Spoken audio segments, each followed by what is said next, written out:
Presidente, transmissão iniciada. Muito bom dia a todos. Secretaria das Sessões do Tribunal Pleno, sob a proteção de Deus, constatada a presença de quórum, declara aberta a 20ª sessão ordinária, quarta sessão em formato telepresencial do Tribunal de Contas do Estado do Rio Grande do Norte, nesta quinta-feira, 23 de abril de 2020. Expediente: a secretária para ler a ata da sessão anterior. Ata da 19ª sessão ordinária, a terceira sessão em formato telepresencial, realizada em 22 de abril de 2020, quarta-feira, às 10h30, transmitida pelo YouTube, através do canal TCE-RN ao vivo, presidida pelo excelentíssimo senhor conselheiro Francisco Potiguar Cavalcante Júnior. Presentes, os excelentíssimos senhores conselheiros Renato Costa Dias, Carlos Thompson Costa Fernandes, Antônio Gilberto de Oliveira Jales, os conselheiros substitutos Antônio Ed Souza Santana, Ana Paula de Oliveira Gomes e o representante do Ministério Público junto ao Tribunal de Contas, Procurador-Geral Tiago Martins Guterres.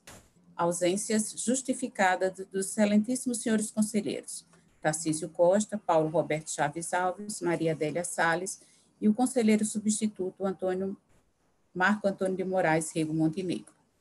Registradas as presenças virtuais dos seguintes servidores: assessores de gabinetes: Adriano Gurgel Umbelino, Raquel Madureira de Almeida, Andréa Silveira de Lima Rodrigues e Mirley de Almeida Cardoso Oliveira. Da Diretoria de Informática: Vinícius José Miranda Toscano de Brito Filho, Rutênio Sampaio da Páscoa. Da Comunicação Social: Vitor Márcio, Bruno Vidal. Secretaria das Sessões: Tereza Cristina Rocha do Nascimento, Luciana Coutinho Oliveira e demais servidores. Iniciados os trabalhos da sessão, foi lida a ata da 18ª sessão ordinária de 2020, que, colocada em votação, foi aprovada à unanimidade. Ordem administrativa. O excelentíssimo senhor conselheiro presidente justificou as ausências dos excelentíssimos senhores conselheiros Tarcísio Costa, através do memorando 12/2020, Paulo Roberto Chaves Alves, atestado médico, da conselheira Maria Adélia Salles, através do despacho do memorando 276/2020, e do conselheiro Marco Antônio de Moraes, do conselheiro substituto Marco Antônio de Moraes Rego Montenegro, atestado médico. 2. Convocou os excelentíssimos senhores conselheiros substitutos Antônio Ed Souza Santana, na cadeira da doutora Maria Adélia Salles, e Ana Paula de Oliveira Gomes, para a cadeira do conselheiro Tarcísio Costa. Na íntegra, envio do anexo 1. A palavra foi concedida à excelentíssima senhora conselheira substituta Ana Paula de Oliveira Gomes, convocada, que solicitou: 1. Retirar de pauta os processos números 100.426 de 2019 e 101.077 de 2019. 2. Incluir em esta pauta o processo número 100.149 de 2020. 3.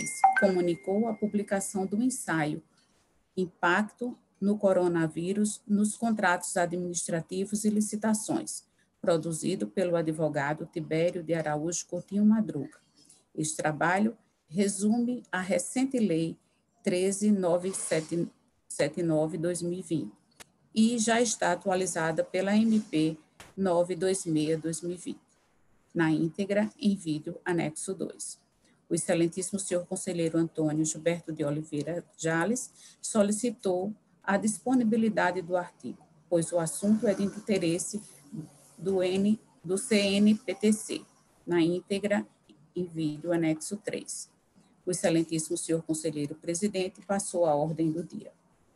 O excelentíssimo senhor conselheiro substituto Antônio Ed Souza Santana esclareceu aos pares a apresentação do voto vista referente ao processo número 7471/2013, solicitado na 25ª sessão ordinária em 17 de abril de 2019, quando estava em substituição legal à excelentíssima senhora conselheira Maria Adélia Salles.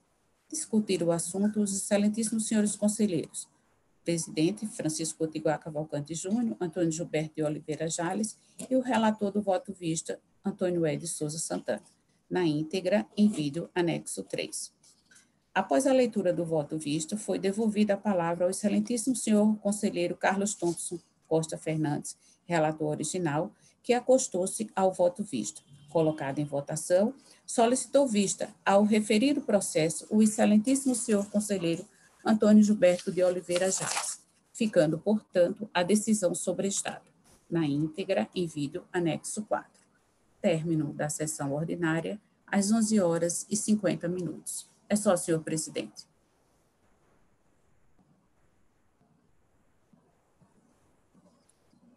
Agradecendo a secretária Tereza, coloco a ata em discussão.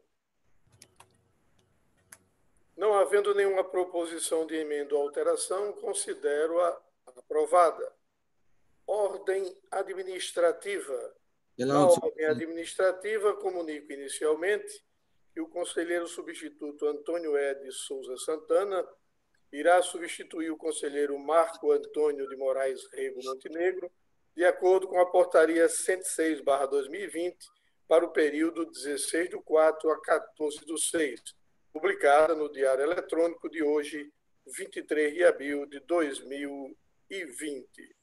Ainda na ordem administrativa, justifica as ausências dos conselheiros Tarcísio Costa, Maria Adélia Salles e Paulo Roberto, sendo que este último está de atestado médico, já solicitou inclusive a licença, que deverá ser homologada pelo Departamento Médico, a diretoria médica do TCE. Palavra continua facultada. Conselheiro Carlos Thompson. Senhor presidente, muito bom dia a todos e a todas, senhores conselheiros, do Procurador-Geral. Senhor presidente, apenas para pedir a retirada de pauta de 6 processos que foram inclusos na minha relatoria. São eles os de números 8196/2013, 16304. O problema é que eu não estou aqui com a numeração. Eu vou aqui, a numeração dos anos. Eu vou ler aqui os números, senhor presidente, e depois a sessão diz aí qual seria o ano. São de números 8196, 16304, 16469, 17253, 17747 e 16289, tendo como interessados, respectivamente, Nívia Dias de Medeiros Dantas, Erivonete Fernandes Bezerra, Irani de Brito Leite Cassiano, Jaide Oliveira de Araújo, Valmar Tomás de Araújo e Maria Marinho de Moura. São esses 6 processos. Eu não estou agora com o ano nos respectivos processos, mas eles foram devidamente publicados e eu peço a Vossa Excelência a autorização para retirá-los de pauta. Aí eu ficaria apenas com um processo para relatar no dia de hoje. Ok, atendido. Ainda na ordem administrativa, comunico também e justifico a ausência da conselheira substituta Ana Paula de Oliveira Gomes, ao mesmo tempo em que convoco o conselheiro substituto Antônio Ed para ocupar a vaga do decano da Corte, conselheiro Tarcísio Costa. A palavra continua facultada. Passo, neste momento, a apresentar o processo relativo à consulta da Assembleia Legislativa. É o processo de número 10.01.63/2020. Interessado, Assembleia Legislativa do Estado do Rio Grande do Norte. Assunto: consulta. Ementa constitucional, administrativo, financeiro, execução de despesa pública, Lei Nacional número 13.979/2020, ação direta de inconstitucionalidade, número 6357-DF, transcendência dos motivos determinantes, conformação da Lei 4.320/1964, a Constituição da República, dignidade da pessoa humana, vida e saúde, excepcionalidade do combate ao Covid-19, admissibilidade e resposta à consulta. Relatório. Trata-se de consulta formulada pelo presidente da Assembleia Legislativa do Estado do Rio Grande do Norte, por intermédio da qual perfaz as seguintes inquirições. A. Durante o período de emergência de saúde pública de importância internacional e do estado de calamidade pública, é possível realizar o pagamento antecipado pela compra de itens que só serão entregues após a quitação? B. Se sim, até quantos dias antes da entrega o pagamento pode ser antecipado? C. Nas mesmas condições, o pagamento antecipado pode ser integral, se não pode ser parcial, a título de sinal para garantir a entrega? E em qual percentual? D. É regular a dispensa para aquisição de itens nesses termos, mesmo diante da súmula número 01 deste TCRN? A Consultoria Jurídica emitiu o parecer de número 069/2020, CJTC, evento 5, opinando pelo conhecimento da consulta ora formulada, para respondê-la nos termos expendidos adiante. A. Durante o período de emergência de saúde pública de importância internacional e do estado de calamidade pública, é possível realizar o pagamento antecipado pela compra de itens que só serão entregues após a quitação? Resposta. Considerando a Lei Nacional número 13.970/2020, a medida provisória 828/2020, a decisão cautelar do STF junto à DI 6357-DF, a teoria da transparência dos motivos determinantes à dignidade da pessoa humana, a proteção da vida e o direito à saúde, além da necessária conformação constitucional, entre estes axiomas, o propósito de combate ao Covid-19 e a ausência de prejuízos à administração, é possível realizar o pagamento antecipado pela compra de itens que só serão entregues após a quitação, excepcional e temporariamente, durante a pandemia, e desde que o pagamento esteja minimamente acobertado por algum tipo de garantia ou seguro-garantia alcançável e executável no país contra a contratado. B. Se sim, quantos dias antes da entrega o pagamento pode ser antecipado? Resposta. O ajuste deve ser feito entre o gestor e o fornecedor, estando o administrador autorizado a se valer do acordo que lhe proporcione a maior rapidez no alcance ao material que se pretende adquirir. C. Nas mesmas condições, o pagamento antecipado pode ser integral, se não pode ser parcial, a título de sinal para garantir a entrega? E em qual percentual? Resposta. O ajuste deve ser feito entre o gestor e o fornecedor, estando o administrador autorizado a se valer do acordo que lhe proporcione a maior rapidez no alcance ao material que se pretende adquirir. D. É regular a dispensa para aquisição de itens nesses termos, mesmo diante da súmula 01 deste TCRN? Resposta. Tendo em vista que a súmula retrata apenas a posição do Tribunal de Contas diante de situações ordinárias, distantes da calamidade que se vivencia, e considerando que a própria lei pode ter algumas de suas exigências temporárias e excepcionalmente suspensas, é regular a dispensa de licitação para aquisição de itens que objetivem o combate à pandemia do Covid-19, mesmo diante da súmula 01 do TCRN. 3. O Ministério Público de Contas, por sua vez, emitiu o parecer de número 170/2020, PG, assim emendado. Consulta, despesa pública, antecipação de pagamento, calamidade pública. 1. O cumprimento dos pressupostos de admissibilidade fixados no artigo 102 e 103 da Lei Complementar Estadual 464/12, bem como nos itens 316 e 317 da Resolução 09/2012-DC, induz ao conhecimento meritório da presente consulta. 2. A nossa ordem jurídica admite em caráter excepcional o pagamento antecipado de despesa pública, desde que associado tanto a prévia e exaustiva motivação por parte do ordenador, quanto a adoção de todas as cautelas necessárias ao resguardo do erário. 3.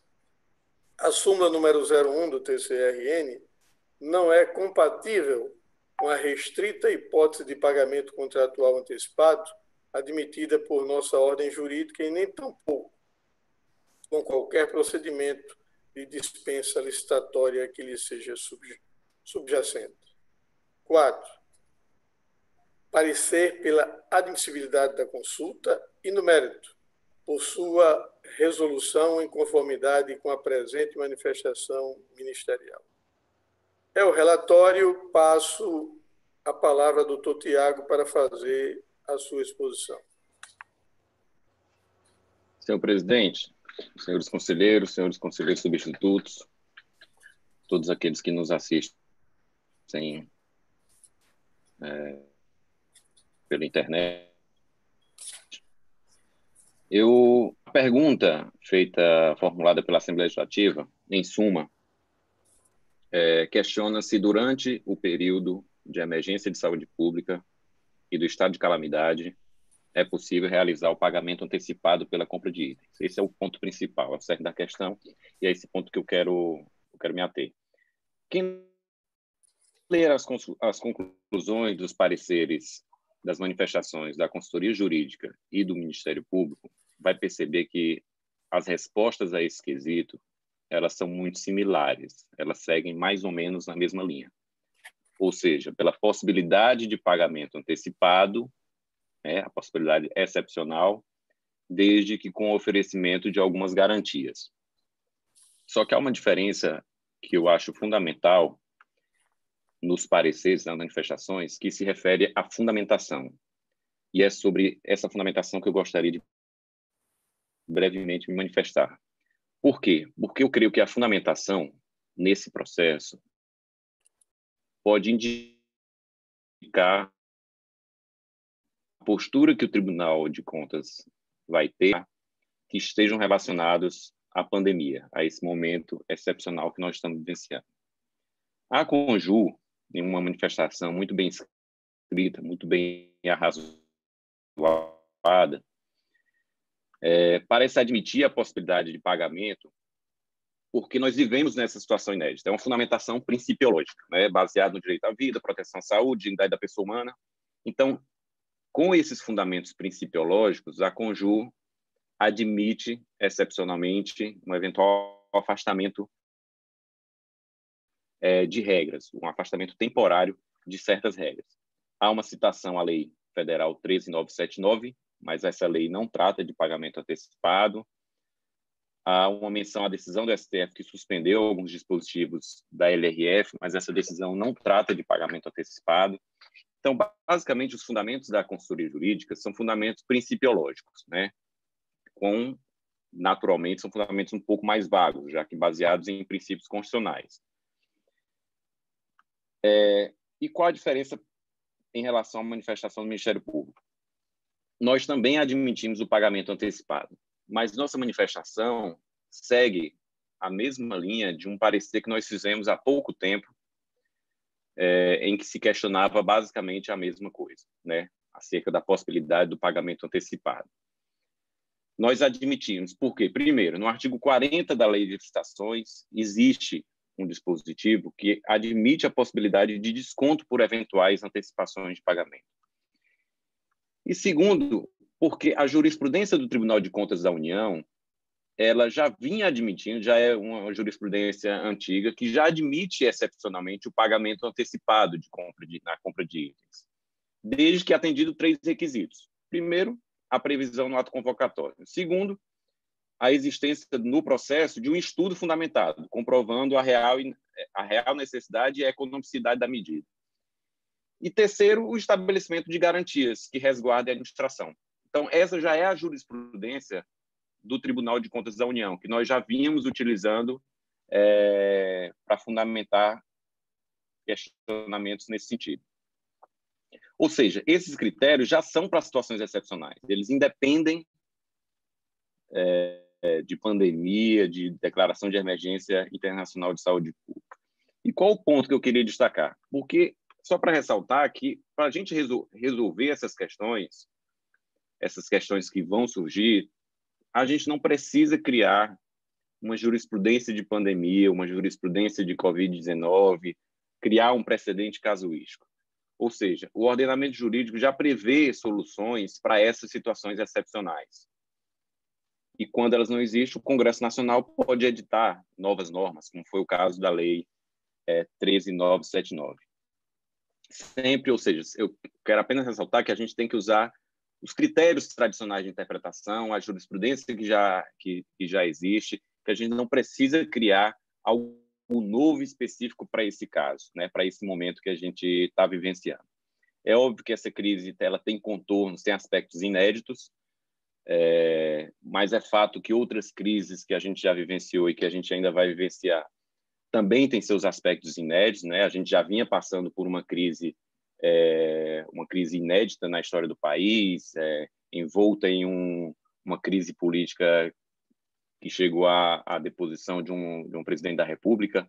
A crise de 2009 foi uma crise diferenciada, a gente já venceu crise decorrente de atentado terrorista, enfim, toda crise ela tem alguns contornos que são inéditos.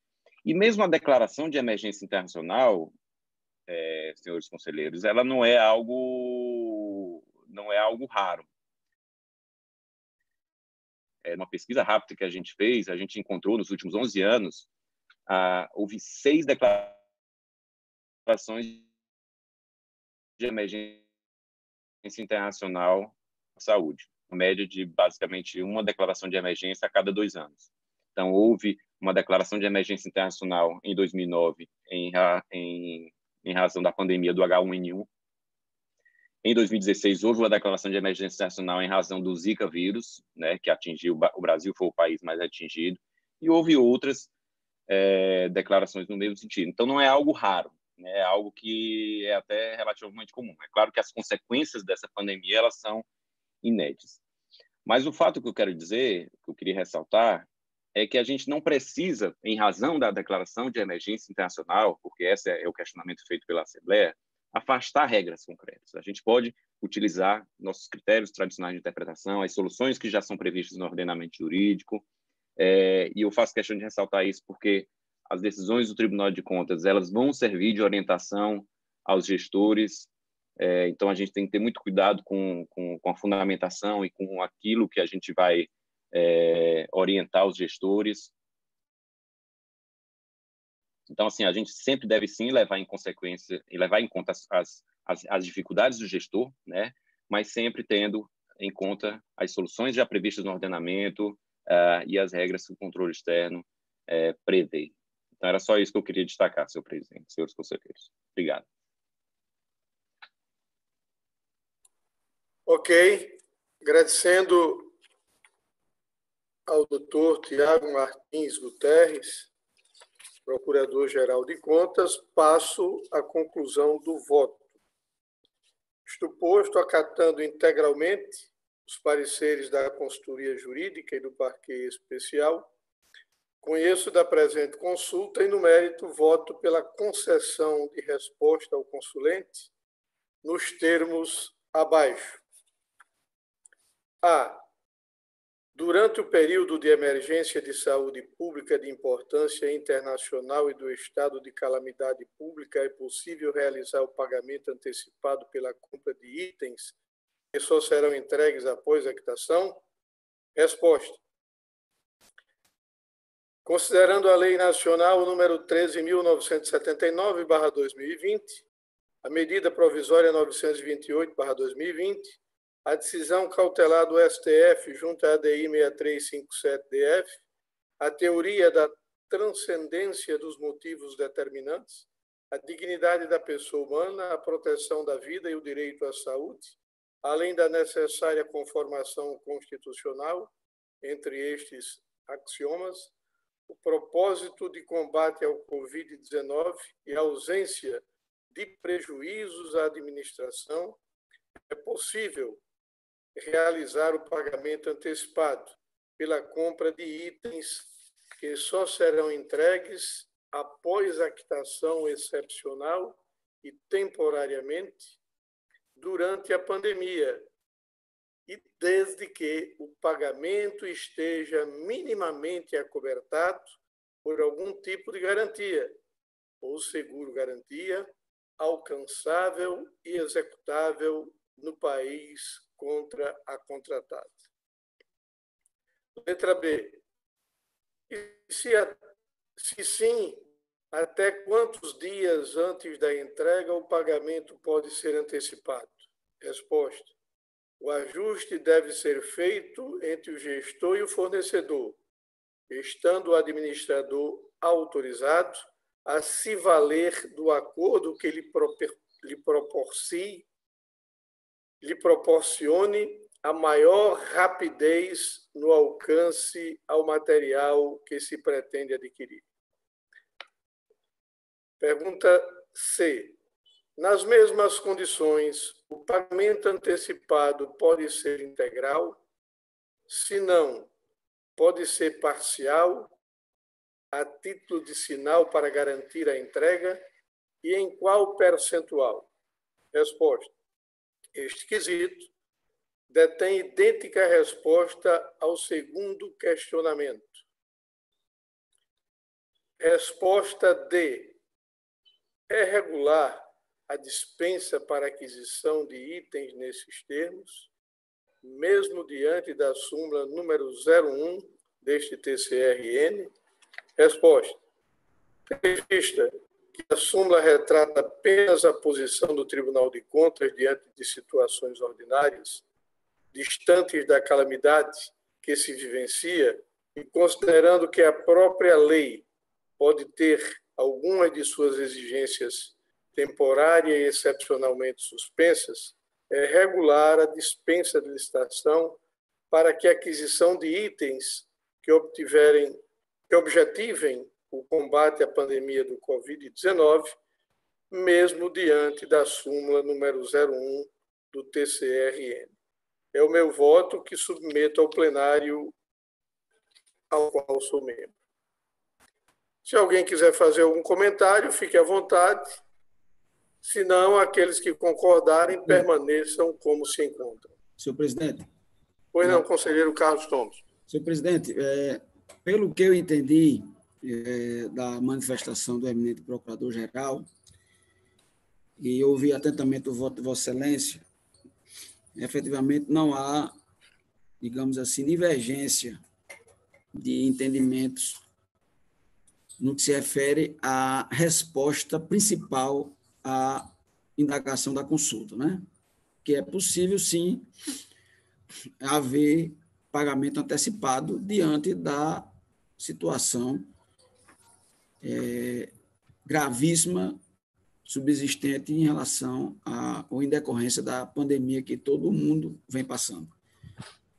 Mas o próprio Procurador-Geral pontuou, e aí essa é a proposta que eu encaminho primeiramente a Vossa Excelência e também aos demais conselheiros, no sentido de a gente trazer também para a parte dispositiva da resposta da consulta aqueles pressupostos que já vêm sendo trabalhados e sedimentados na jurisprudência do Tribunal de Contas da União, que abarcaria ou daria para o gestor, digamos assim, um norte mais objetivo de como ele deva proceder diante dessas situações excepcionais, ou seja, daria mais segurança para o gestor ao executar uma determinação para a contratação, uma possibilidade de adiantamento de pagamentos. Ou seja, a gente daria ao a quem for o beneficiário dessa consulta, e evidentemente eu até registro e homenageio a Assembleia Legislativa pelo seu presidente de deflagrar essa consulta, porque ela, como tem caráter normativo, ela vai, de certa forma, dar mais segurança jurídica a todos os gestores estaduais do Estado e também os gestores municipais, já que a nossa resposta tem, como já sabido, efeito normativo, né? Tem caráter normativo. Então, daria mais segurança para esses gestores a partir do momento em que a gente pontuasse, sobretudo no primeiro item da resposta da consulta, que deveria seguir nos termos da jurisprudência consolidada do TCU, que elenca, e aí a gente colocaria aquela parte final do parecer do Ministério Público de Contas, que pontua 3 requisitos que devem ser observados, em linhas gerais, evidentemente, em linhas gerais, para legitimar esse pagamento antecipado. Com isso, nós daríamos, a meu juízo, mais segurança ao gestor para promover esses atos, né? E o próprio Tribunal de Contas teria condições de que, se evidentemente, num caso concreto específico, essa jurisprudência do TCU ela não servir ainda de anteparo fato jurídico, o tribunal tem condições de avaliar o caso concreto especificamente, mas dando ao gestor essa segurança de não apenas decidir com base na principiologia, como bem pontuado pelo procurador, mas sim em uma regra já, vamos dizer, trabalhada e já vivenciada pelo Tribunal de Contas da União em diversos de seus julgados. Então, objetivamente, senhor presidente, a minha proposta é no sentido apenas de incluir na resposta principal da consulta, que é o item 1, não é? Essa parte do Ministério Público que faz menção à jurisprudência do Tribunal de Contas da União e aponta de forma objetiva os 3 requisitos que devem ser destacados por cada gestor público que pretenda adotar o pagamento antecipado como modelo, que a gente sabe que nessa situação é algo absolutamente normal. Nós temos exemplos no mundo todo de negociações que estão sendo travadas, sobretudo com o mercado chinês, e que o mercado chinês só aceita a efetivação, a celebração do contrato, se houver pagamento, por exemplo, à vista, antes do recebimento da mercadoria. E aí, numa situação dessa, o Estado brasileiro, o Estado do Rio Grande do Norte ou algum município teria que se submeter a esse tipo de exigência, que é a lei do mercado, né, da oferta e da procura. Como eu voto, senhor presidente. Apenas em termos de observação, inclusive eu cito o TCU, ele é citado no nosso voto.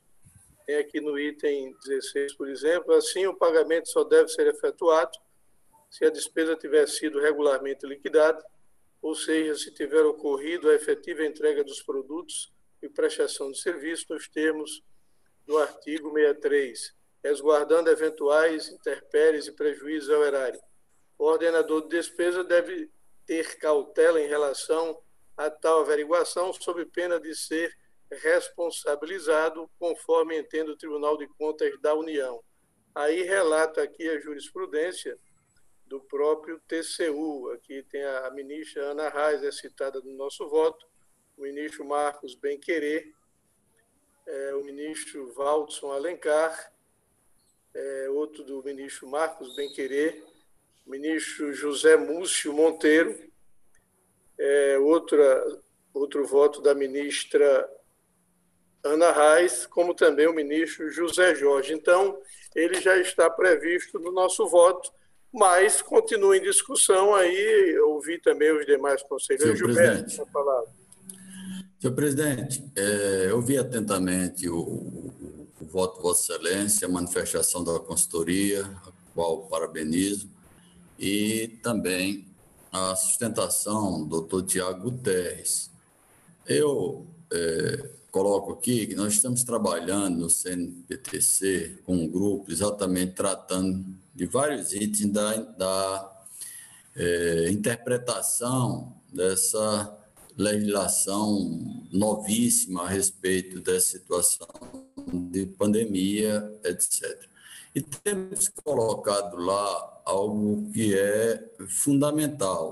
Como disse o doutor Tiago, na sua sustentação, toda a fundamentação da consultoria é uma consultoria pertinente e principiológica. Agora, tem outros princípios, por exemplo, a questão da motivação. Na hora da contratação, é preciso que fique muito bem motivado o porquê está se adquirindo e porquê dessa condição. E também, no próprio chamamento, que seja por dispensa, que seja por pregão, que seja por licitação, é necessário que, para, inclusive, poder dar maior competitividade, a própria administração pública dizer que é possível fazer isso, porque muitas vezes um competidor pode nem vir participar de uma determinada licitação, porque isso seria uma condição para ele, digamos, uma preponderante, e ele não ter isso no chamamento, ele nem participa.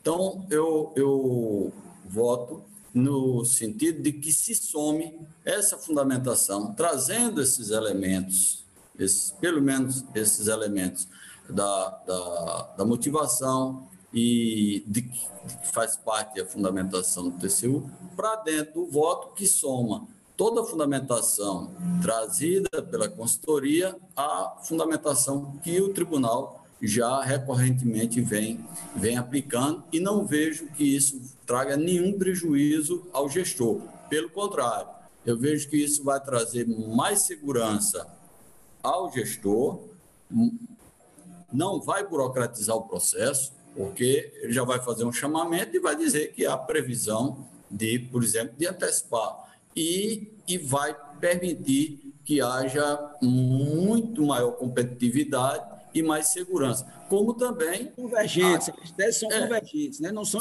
convergentes, então, são convergentes, e você ter segurança para a administração de que, caso esse fornecedor venha não cumprir o contrato, a administração tem que ter algum instrumento para buscá-lo. Então, acho que é somar na resposta, principalmente na resposta do primeiro item, as outras respostas são subsequentes. Essa fundamentação trazida pelo doutor Tiago, com a fundamentação muito bem colocada, repito, pela consultoria jurídica. Veja bem, isso aí tudo já é previsto o voto. Agora, se quiserem modificar o voto, não tem problema. Eu estou a cada... Não, só trazer o que está na fundamentação para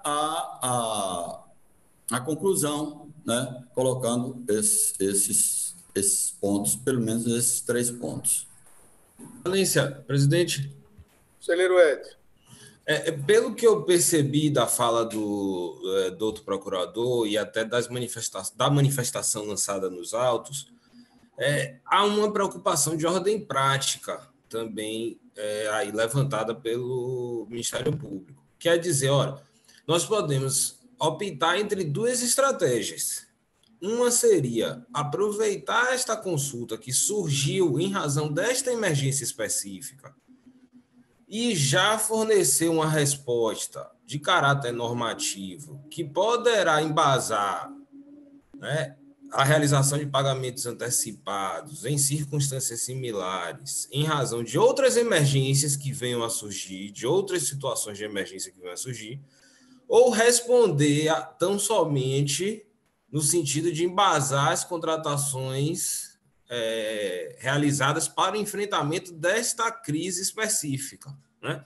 Na resposta proposta no voto, a gente está restringindo, né, a esse caráter, né, normativo, enfim, a resposta que está sendo dada no exercício desse poder normativo do tribunal à realização de pagamentos antecipados apenas neste caso específico. E a proposta que o doutor Tiago trouxe é no sentido da gente, na redação dessa resposta aí do dispositivo, fazer um pequeno ajuste no sentido de permitir que a nossa resposta seja lida como uma autorização, desde que respeitadas essas, enfim, regras aí, inclusive, que foram trazidas já da jurisprudência do TCU, mas que pudessem embasar a utilização do pagamento antecipado para enfrentamento de outras situações de emergência, claro, devidamente fundamentadas e respeitando-se aí esses outros critérios. Eu acho que aí é uma questão de estratégia. Correto, doutor Ed. Se me permite... As soluções são perfeitamente incompatíveis com o ordenamento jurídico e são adequadas.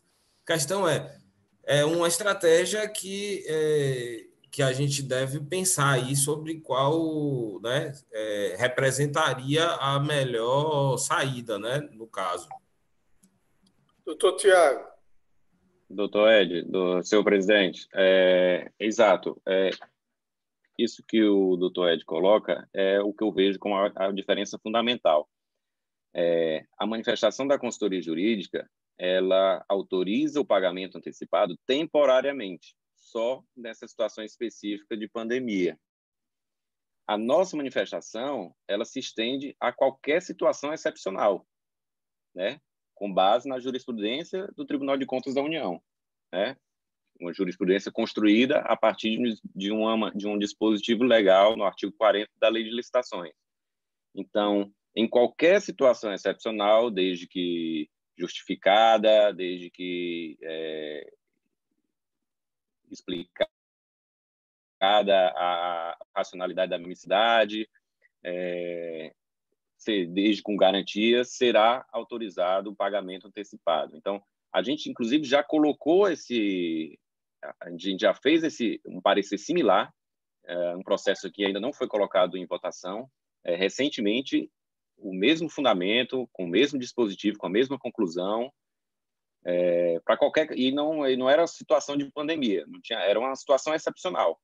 Então, acho que a diferença fundamental aí é só porque, seguindo estritamente a linha da consultoria jurídica, a gente vai admitir o pagamento antecipado temporariamente, especificamente para essa situação de pandemia. Enquanto a nossa manifestação, ela é uma manifestação que se aplica a qualquer situação excepcional, não só de pandemia, mas outras situações que venham a surgir, que são, enfim, casuísticas, né? Não tem como prever.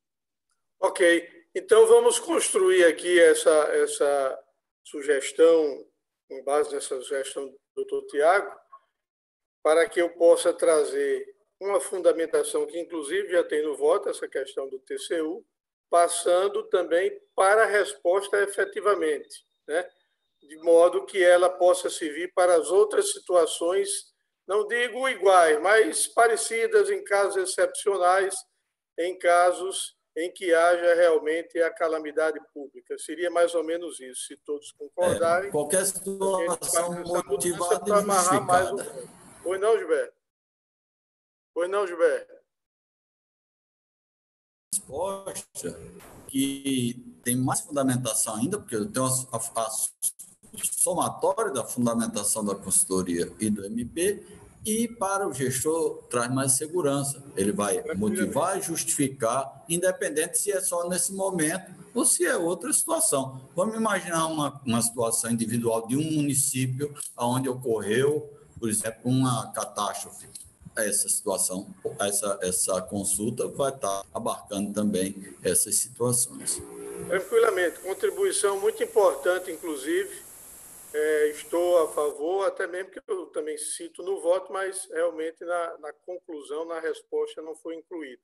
Senhor presidente, pela ordem, apenas para contribuir com Vossa Excelência, na parte final do primeiro item do voto, que acaba na resposta da letra A, que acaba em contratada, poderíamos acrescentar aí a parte do final da primeira resposta do parecer do Ministério Público de Contas. Então, seria, para esse fim, deve-se respeitar a jurisprudência dominante do Tribunal de Contas da União, que excepcionalmente autoriza a hipótese de pagamento antecipado de despesa pública, desde que observados os seguintes pressupostos. E aí estão listados aí o item 1, 2 e 3, ou seja, a gente acresceria, porque como eu disse na minha intervenção inaugural, não há divergência, há uma convergência. Na verdade, o que vai acontecer é uma soma que vai melhorar o fruto do trabalho, entendeu? É mais completa a resposta. Nessa E parte mais final, abrangente também. do voto de Vossa Excelência, quando termine contratada, se colocaria algo nesse sentido. Para esse fim, né, deve-se respeitar ou dar cumprimento à jurisprudência dominante do TCU, que autoriza excepcionalmente a hipótese de pagamento antecipado de despesa pública, desde que observar os seguintes pressupostos. Aí tem o item 1, item 2 e o item 3. Com isso, eu acho que nós ficaríamos contemplados em todos os aspectos que foram aqui bem defendidos pelo Procurador-Geral e também pelos nossos colegas e por Vossa Excelência também. Ok. Então, ficamos dessa maneira. Vamos melhorar a redação e ampliando nessa resposta, incluindo o que a jurisprudência já dominante no TCU. Isso. Então, desta maneira, coloco em votação com as modificações sugeridas pelo procurador Tiago Guterres, conselheiro Thompson, conselheiro Ed e conselheiro Gilberto Jales. Conselheiro Renato, acompanha ou quer fazer alguma observação? Acompanha. Ok. Então, aqueles que concordarem, permaneçam como se encontram. Aprovado. A palavra continua facultada na ordem administrativa. Se mais nenhum dos senhores conselheiros desejam fazer uso da palavra, passo à ordem do dia. Na ordem do dia, tem a palavra inicialmente o conselheiro substituto Antônio Ed, que ocupa o lugar do decano Tarcísio Gomes. Muito bom dia a todos. Na ordem do dia, eu não tenho processos a relatar em substituição ao conselheiro Tarcísio.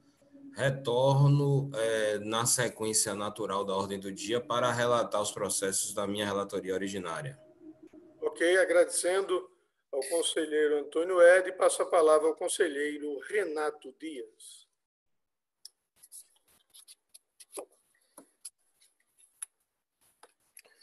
Senhor presidente, senhores conselheiros, senhor conselheiro Antônio Ed, senhor procurador-geral, assessores, funcionários da casa e todos aqueles que estão assistindo à presente sessão telepresencial.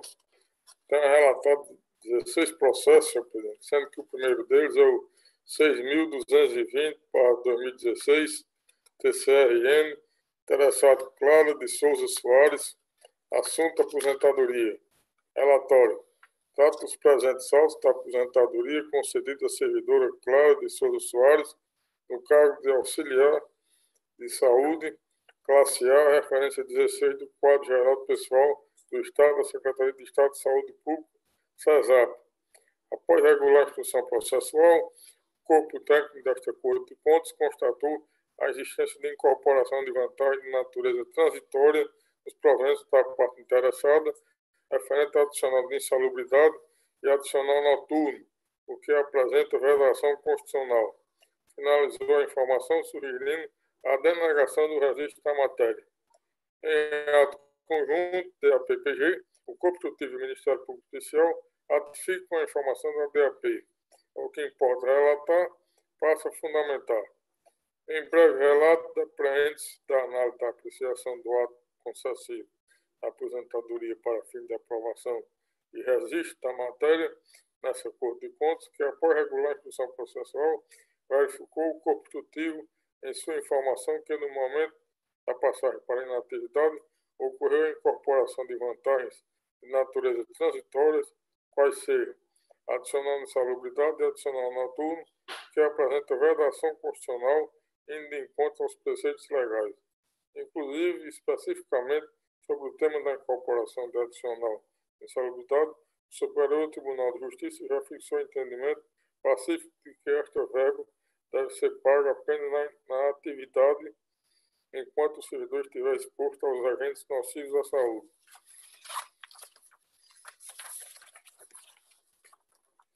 Já em se tratando de adicional noturno, este também não se incorpora ao salário do aposentado, de acordo com o entendimento do Superior Tribunal de Justiça, STJ, relacionado aos autos.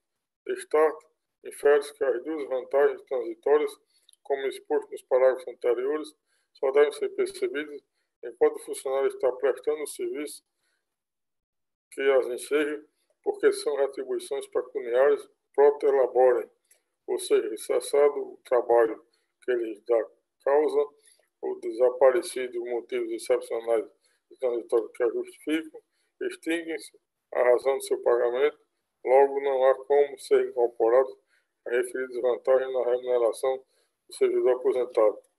Ainda tais vantagens, como bem apontou o corpo técnico dessa Casa de Contas, foram concedidas após a entrada em vigor da emenda constitucional número 13, publicada em 15 de julho de 2014, que estipula o inciso 2 do parágrafo 4 do artigo 29 da Constituição Estadual. Inclusive, tal situação resultou no cancelamento da súmula 24 TCRN, que autorizava a incorporação da vantagem de natureza transitória desde que percebida nos últimos 5 anos de atividade. Dito isto, para que se possa atribuir aprovação e registrar a matéria, faz necessário que o IPERN, gestor único do RPPS-RN, no uso de suas atribuições, regularize a situação noticiada nos autos, no intuito de excluir dos proventos da servidora as vantagens transitórias supracitadas. Diante do exposto, em consonância com a análise do corpo tutelo do Ministério Público Especial, voto pela denegação do registro do ato de aposentadoria, com a não anotação de sua respectiva despesa, votando também pela intimação do Instituto de Previdência do Servidor do Estado, do Rio Grande do Norte e Pernambuco, gestor único do RPPS, o uso de suas atribuições do seu atual gestor, assim como da interessada, a fim de que tome conhecimento dessa decisão e, se for o caso, apresente recurso no prazo regimental. Voto ainda pela assinatura de prazo de 90 dias ao contar do trânsito em julgado da decisão para que o órgão previdenciário do seu atual gestor proceda à retificação das imprecisões relatadas conforme tenham deste voto e todas as observações presentes nas manifestações do corpo técnico do Parquet Especial, sob pena de aplicação na responsável de sanção administrativa. É como voto, senhor presidente.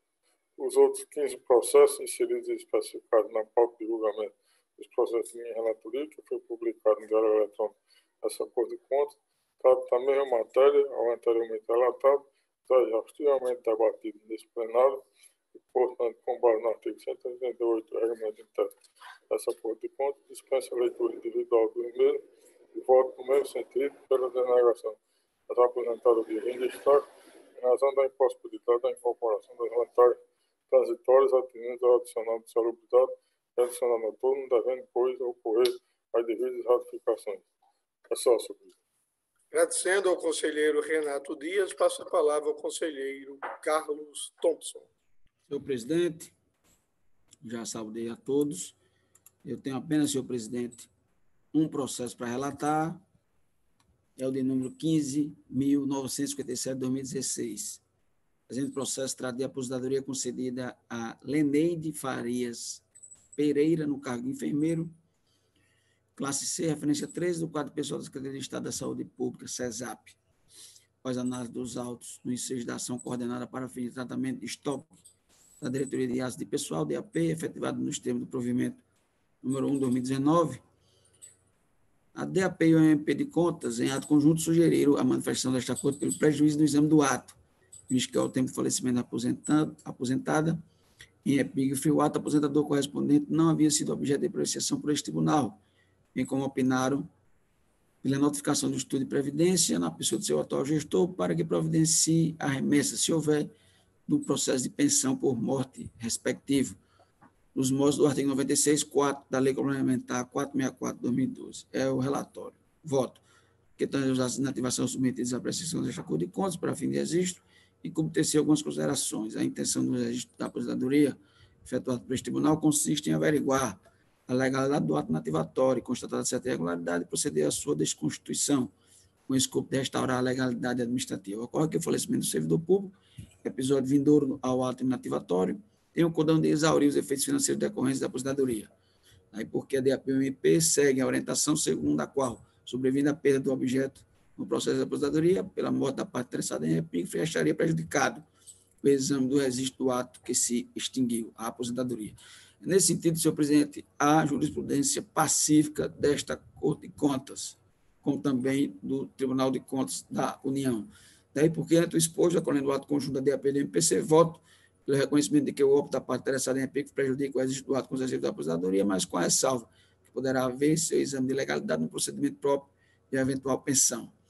Voto também pela notificação do IPERN, por meio do seu atual gestor, para que providencie, se for o caso, a remessa do processo de pensão por modo respectivo, consoante prescreve o artigo 96.4 da Lei Complementar 464 de 2012, a fim de ser apensado aos presentes autos. Como eu voto, senhor presidente, agradeço e não tenho mais nada a relatar. Agradecendo ao conselheiro Carlos Thompson, passo a palavra ao conselheiro Gilberto Jales. Senhor presidente, senhores conselheiros, digníssimo procurador-geral, doutor Tiago, aos que nos acompanham pelo YouTube.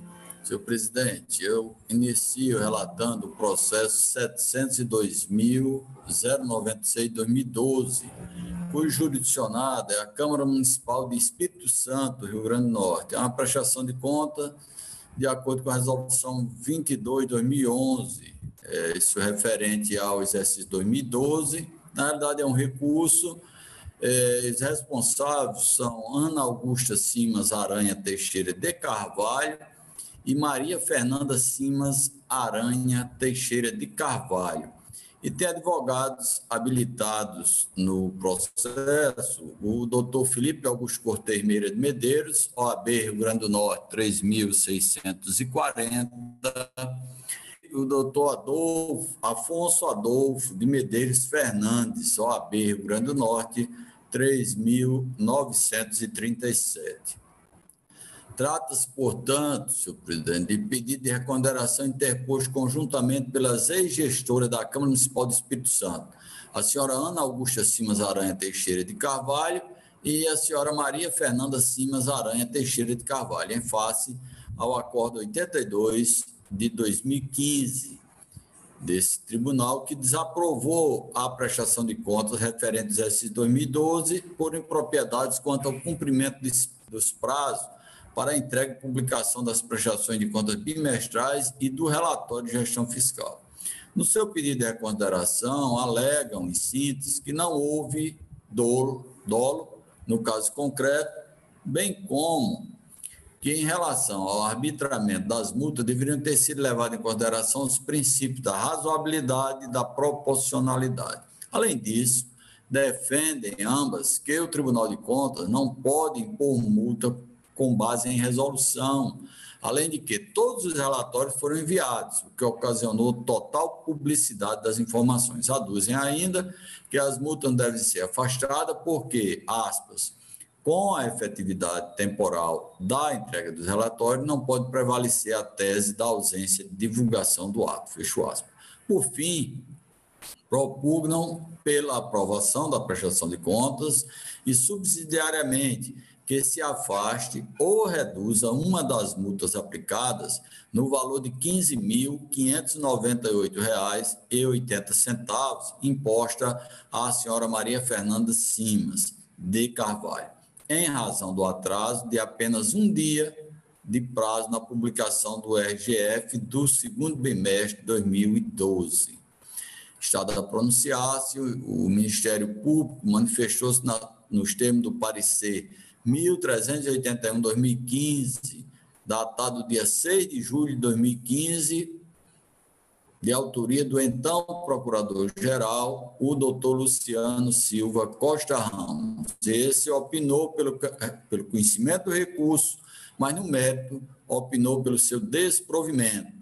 Em 26 de fevereiro de 2018, as recorrentes protocolaram petição requerendo adesão ao Programa de Recuperação de Créditos lançados pelo Tribunal de Contas do Estado na forma do disposto na Lei 10.306 de 2018, informando que, aspas, desistem do eventual recurso, ainda pendente de apreciação por escolhendo da Corte, caso o presente requerimento seja acatado, fecho aspas. Esse é o que importa relatar, senhor presidente. Passo, então, ao voto.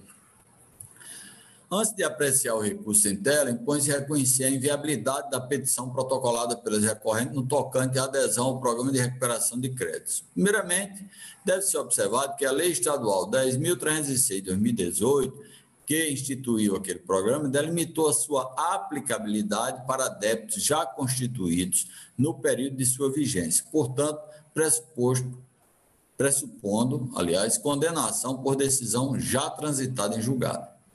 Não bastasse, me é destacar que a ação direta de inconstitucionalidade de número 0800.545.26, 2018.820.000, movida por este Tribunal de Contas perante o Tribunal de Justiça Potiguar, logrou êxito quanto ao reconhecimento de vício formal de iniciativa dos artigos 10 e 11 da referida Lei Estadual 10.306 de 2018, em ofensa à autonomia desta Corte. O acordo de julgamento de mérito está, assim, emendado. Eu vou ler, senhor presidente, o acordo, porque eu acho que é importante.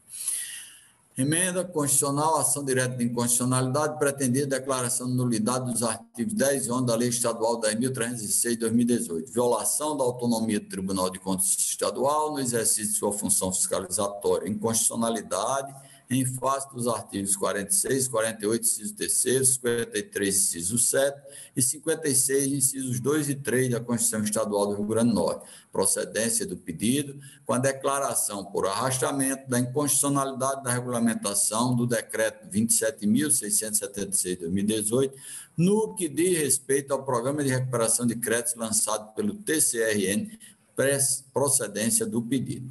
E aí, diz lá a decisão do Tribunal de Justiça do Estado. A Lei Estadual 10.306 instituiu o Programa de Recuperação dos Créditos lançado pelo Instituto de Desenvolvimento Sustentável e Meio Ambiente, IDEMA, pela Secretaria de Estado da Justiça e Cidadania do Rio Grande do Norte, SEJUC, por intermédio do PROCON e pelo Tribunal de Contas do Estado do Rio Grande do Norte, inscritos ou não em dívida ativa. 2. Deve ser declarada a inconstitucionalidade dos artigos 10 e 11 da mencionada lei por violação aos artigos 46, 48.3, 53.7, 56.2 e 3 da Constituição Estadual relativos à iniciativa legislativa para as leis que disponham a respeito da organização e funcionamento do Tribunal de Contas, a necessidade de que tal regulamentação ocorra por meio de lei complementar e ainda sobre a autonomia da mencionada Corte para a atuação fiscalizatória das contas do Poder Executivo. 3. Declaração por arrastamento ou reverberação normativa dos efeitos do Decreto 27.676, de 5 de janeiro de 2018, que aprovou o regulamento da lei para descontos e multas aplicados pelo Tribunal de Contas Estadual. Precedentes, aí o voto do eminente relator no TJ traz precedente do STF, na ADI 4.418 do Tocantins, o relator ministro Dias Toffoli, em 15 de dezembro de 2016, na Diário Eletrônico do 20 de 3 de 17, na ADI 4.643, Tribunal Pleno, relator ministro Dias Fux, na ADI 1994 do Espírito Santo, relator ministro Eros Graus, na ADI 789 DF, relator ministro Celso de Mello, na ADI 4.418, ministro Dias Toffoli, e a medida cautelar na ADI 4.451, ministro Aires Brito. E desta Corte de Justiça, a ação direta de inconstitucionalidade com pedido de liminar 2017-1657, relator, desembargador Mauri Moura Sobrinho. Ausentes razões de segurança jurídica ou excepcional interesse social que surgiram a modulação dos efeitos previstos no artigo 27 da Lei 9.868 de 99. Deve os efeitos da declaração operarem como regra ex tunc, alcançando adesões realizadas ao refis antes mesmo da suspensão operada por força da concessão da medida cautelar nesta ação. Precedência do pedido declaratório de inconstitucionalidade com efeito na regra ex tunc. Essa foi a decisão do TJ. Importante registrar, senhor presidente, que até a presente data não houve interposição de recurso em face à referida decisão, que impõe reconhecer a plenitude dos seus efeitos quanto à nulidade dos dispositivos de referente. Diante disso, entendo pela rejeição sumária do requerimento formulado e passo à apreciação do pedido de reconsideração. De início, verifique que o apelo preenche os requisitos dispostos no artigo 360 do regimento interno dessa Corte. Assim deve ser conhecido, razão pela qual passo a analisar o seu mérito. A Lei Complementar 101/2000, em seus artigos 52, caput 54, parágrafo 2º, estabeleceu aos titulares de poderes órgãos a obrigação de publicar o relatório resumido de execução orçamentária e o relatório de gestão fiscal no prazo de 30 dias seguinte ao vencimento do período da emissão do respectivo relatório. Na esteira da referida dicção legal, o descumprimento de tal prazo impede que o ente da federação receba transferências voluntárias e contrate a operação de crédito enquanto não regularização da situação. Eu trago aqui a fundamentação da LRF, artigo 52, parágrafo 2º, 55, parágrafo 2º, combinado com 51, parágrafo 2º. Não bastasse, a Lei Nacional 10.028/2000, em seu artigo 5º, definiu como infração administrativa contra a Lei de Finanças Públicas, dentre outras hipóteses, deixar de divulgar ou enviar ao Poder Legislativo e ao Tribunal de Contas o relatório de gestão fiscal nos prazos e condições estabelecidas pela lei. Tal normativo ainda dispõe que a incidência dessa infração é punida com multa de 30% dos vencimentos anuais do agente que lhe der causa, sendo o pagamento da multa sua responsabilidade pessoal. Resta, portanto, a gravidade imputada pelo legislador nacional do descumprimento do prazo para divulgação dos aludidos instrumentos de transparência e gestão fiscal. No exercício de sua legítima competência regulamentar, esse Tribunal de Contas editou normativo, reforçando com maior detalhe o dever de publicação do RGF, além de prescrever as penalidades incidentes em razão do seu descumprimento, na esteira dos parâmetros fixados na LRF. Em seu pedido de reconsideração, acostado à folha 145 a 156 do processo eletrônico, argumenta as recorrentes que não houve indício de dolo em suas condutas e que os relatórios foram devidamente enviados, entendimento que não deve prosperar, porque as jurisdicionais deveriam obedecer aos procedimentos e prazos estipulados por esse tribunal, independente da constatação de dolo, nos termos do artigo 78, inciso 2 da então Lei Estadual 121/94, a lei orgânica vigente à época. Outro ponto trazido à baila pelo recurso foi a impossibilidade de aplicação de multa com base em resolução, que também não merece guarida, e é oportuno esclarecer que o permissivo legal para esse Tribunal de Contas aplicar as sanções com natureza jurídica pecuniária possui albergue na própria Constituição Federal, nos termos do artigo 71, inciso 8, bem como na Lei Complementar Estadual 464/12, a nossa nova lei orgânica. Sobre a matéria, destaque que há entendimento permissivo do Supremo Tribunal Federal, no sentido de que os tribunais de contas, no âmbito de sua atuação, detêm competência para imposição de multa aos administradores públicos. No mesmo sentido, a farta jurisprudência no STF. Além disso, também apresenta precedente deste pleno, que já se pronunciou da seguinte maneira. Eu vou poupar a leitura aqui, mas trago no voto o acordo 406 de 2007, cujo relator é o conselheiro Renato Costa Dias. Trago também um voto de minha relatoria no processo 700.302 de 2010, julgado no último 2 de 6 de 2016. Bom, acerca da alegação de que todos os relatórios foram efetivamente enviados ao tribunal e por isso não deve ser imputada multa, entendo que não deve prosperar, porque o tribunal, em seu poder normativo, amparado pela sua autonomia, deve determinar prazos para apresentação de documentos e aplicar multas em caso de não envio ou intempestividade, conforme acima mencionado. Por fim, Também não merece prosperar o pedido subsidiário para exclusão ou redução da multa aplicada no valor de R$ 15.598,80, razão do atraso de um dia na publicação do RGF. A multa decorre da Resolução 22 de 2011, editada por esse tribunal, em regulamentação ao que dispõe o parágrafo 5º, ao artigo 5º da Lei 10.028 de 2000, procedendo com a fixação objetiva da sanção de maneira proporcional e gradativa em relação à extensão do dano. De veras pertinente a consideração apresentada, e eu trago aqui, no voto do conselheiro Carlos Thompson, aqui adiante transcrita. Permissa venha.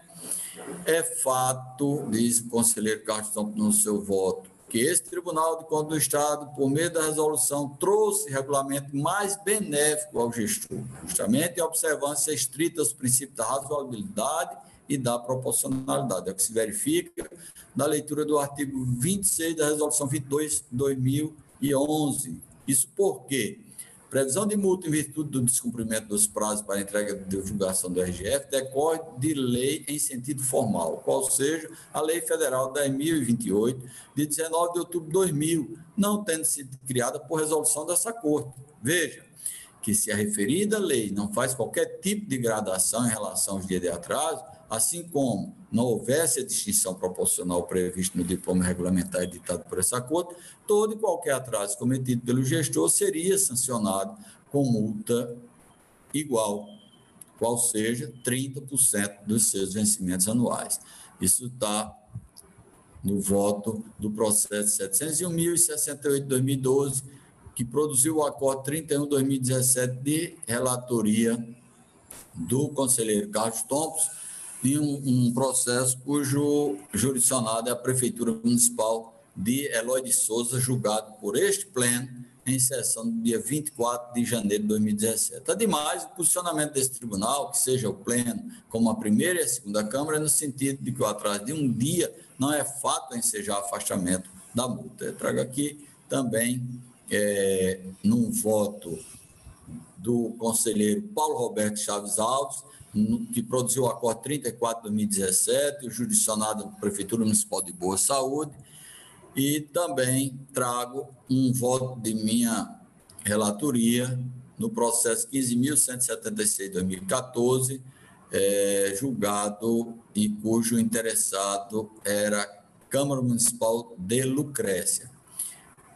Trago ainda um outro, no acordo 411 de 2015, da minha relatoria, da Câmara Municipal de Pureza, em síntese. Nesse sentido, não há como dar provimento ao recurso em análise. E aí, por toda essa fundamentação, senhor presidente, eu concluo, diante de todo exposto, pela rejeição do requerimento de adesão ao programa de recuperação de crédito e, em consonância com o entendimento do Ministério Público de Contas, voto pelo conhecimento, mas pelo improvimento do recurso em análise, mantendo na íntegra os efeitos do Acórdão 82/2015, senhor presidente. Tenho outros processos a relatar. Bom, a seguir, senhor presidente, eu tenho o processo 2.474/2017, uma apreciação de concessão de aposentadoria, e a interessada é a senhora Lenira Monteiro Carlos Rocha. E aí, senhor presidente, eu digo que trata-se da análise de legalidade da aposentadoria concedida à supracitada servidora pública, que ocupava o cargo de farmacêutica bioquímica no quadro de servidores da CESAP, Secretaria de Saúde Pública. O processo foi apreciado pela unidade técnica, pelo Ministério Público de Contas, durante a ação coordenada, e a análise conjunta constatou impropriedades que comprometem a regularidade da concessão do benefício e sugere a denegação do registro do ato concessivo. Esse é o brevíssimo relatório, e eu trago aqui, senhor presidente, toda a fundamentação, digo que o ato concessivo decorre do atendimento aos requisitos do artigo 6º, incisos 1 ao 4 e artigo 7 da Emenda Constitucional 41/2003 e artigo 2º da Emenda Constitucional 47/2005. E faço uma fundamentação que é absolutamente conhecida dessa Corte, com relação ao que ficou decidido por esse tribunal a respeito da súmula 24. Eu digo que, após aquela decisão de número 13.354/2015, foi modulada a súmula para os atos aposentatórios expedidos até 15 de julho de 2004. No caso específico que estamos analisando, o ato foi expedido em 11 de novembro de 2014, portanto, aproximadamente 5 meses após, e o adicional de insalubridade, no caso, foi incorporado de forma indevida. E eu trago a fundamentação toda, senhor presidente, inclusive, de que o tribunal deve determinar as medidas saneadoras e, caso não sejam atendidas, a possibilidade de multa. E a conclusão é pela denegação do registro, pela determinação ao IPERN que em 90 dias adote as correções e já imputando multa diária, caso haja descumprimento, no valor de R$ 50 por dia, com base no artigo 110 da Lei Complementar 464/12. E digo que esse valor é passivo de revisão, limitado ao teto previsto no 323, inciso 2, a linha F, do nosso regimento interno. Tudo isso a ser apurado, caso haja eventual mora. E aí, senhor presidente, eu tenho outros processos na mesma linha, que eu vou só citar e poupar a leitura. É o processo 4.664/16, Tereza Cristina Rocha Oliveira, 11.376/16, José Alviano da Nóbrega, 14.474/17, Rosineide de Lima de Araújo, 17.834/17, Zilda Teixeira da Silva, 18.584/16, Maria do Socorro Cunha Rocha, o 22.941/16, Maristela Carvalho Costa da Rocha, o 25.701/2016, Lídia Maria de Medeiros, 101.855/18, Raida Aparecida de Oliveira Fonseca, 101.904/18, Aurimar Quirino da Silva, o 101.942/18, Francisco Xavier Machado Ferreira Lima, 101.948/18, Denise Caldas Martins, 101.964/18, Inácia Maria de Sena, 102.505/18, Silvana Cristina da Silva Santos, 102.501/18, Raimunda Gomes de Almeida, 102.523/18, Luísa Fernandes Marinho, 102.554/18, Janieire Isaías dos Santos, 102.559/18, Isabel Gomes de Oliveira Freitas, 102.602/2018, Francisco Canindé Marques. São esses os processos, senhor presidente, que tinha a relatar na presente sessão. Agradeço a vossas excelências. Nada mais tenho a relatar. Agradecendo ao conselheiro Gilberto Jales, passo a palavra na condição de conselheiro substituto ao doutor Antônio Ed. Muito bom dia mais uma vez a todos. Deixo aqui mais uma vez também a minha saudação aos que nos assistem pelo YouTube. Eu tenho a relatar na sessão de hoje 4 processos e farei uso da previsão contida no artigo 188 do Regimento Interno para submetê-los à apreciação conjunta em razão da identidade da matéria. Todos os 4 processos se referem a aposentadorias.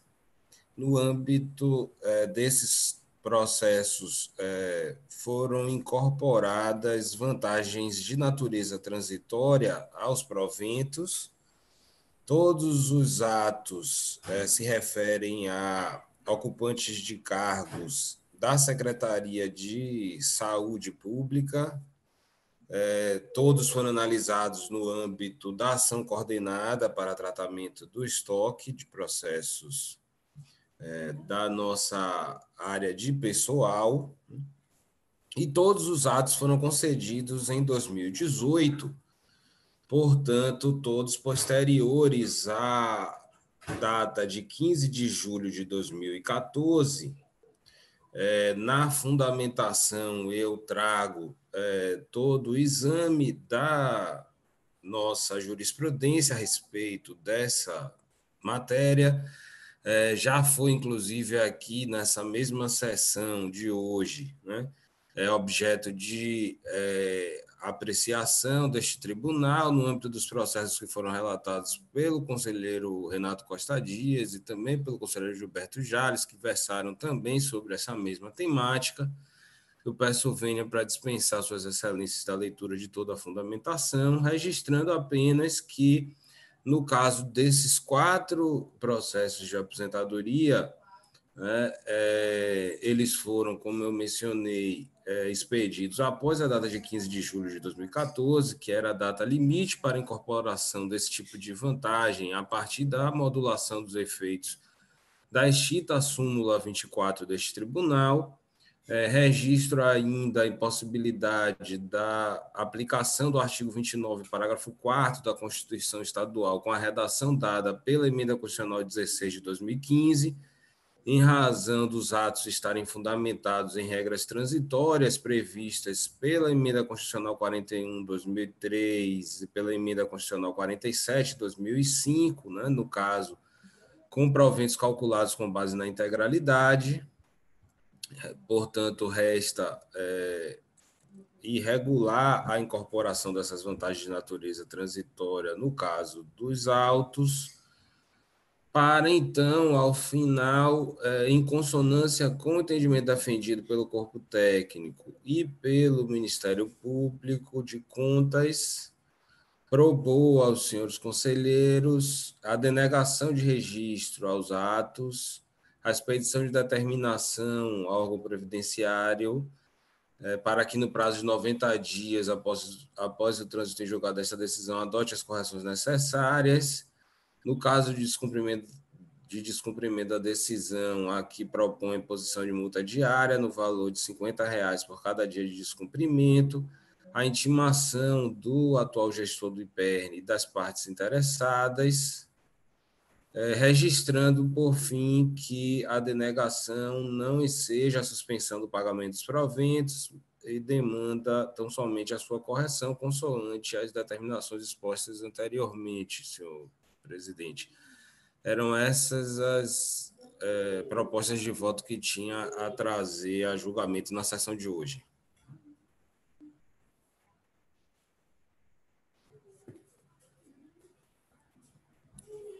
Coloco em discussão e votação as proposições de voto do conselheiro substituto Antônio Ed. Aqueles que concordarem permaneçam como se encontram. Aprovado. Agradecendo ao conselheiro substituto Antônio Ed, nada mais havendo a tratar, declaro encerrada a 20ª sessão ordinária, 4ª sessão em formato presencial do Tribunal de Contas do Estado do Rio Grande do Norte, convocando uma outra para terça-feira, 28 de abril de 2020, no horário regimental. Muito obrigado a todos e um grande abraço. Obrigado.